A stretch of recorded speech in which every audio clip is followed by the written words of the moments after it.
Afghanistan came under the rule of the Taliban, and they were faced with a challenge. What are they going to do with the drug industry which they found in Afghanistan? The Taliban made a decision.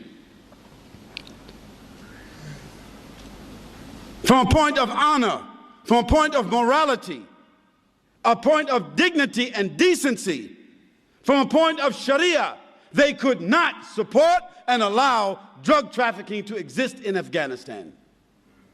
So what did they do? They began to punish those who held drugs, those who sold drugs, and they began to imprison those that used drugs. Then they gave an option to the farmers who were the growers of poppies in Afghanistan, the major crops for drugs, isn't it? They told them, we will give you the land where you are growing the poppies. You will take the land, but you must grow another crop. You must grow a different crop. But if you don't grow another crop, then we will bury you on that land. That's the only option they gave them. In a year and a half after the fatwa came about this issue, a year and a half, the drug trafficking and the growing of drugs and the manufacturing of drugs in Afghanistan was 3%.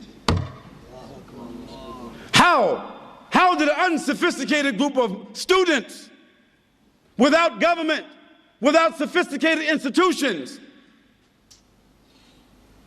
how did they do this? How did they eliminate an industry which represented 61% of the source of drugs in the entire world? How did they do that?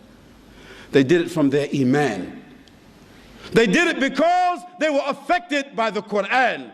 They did it because they were affected by the behavior of Muhammad sallallahu alaihi wasallam.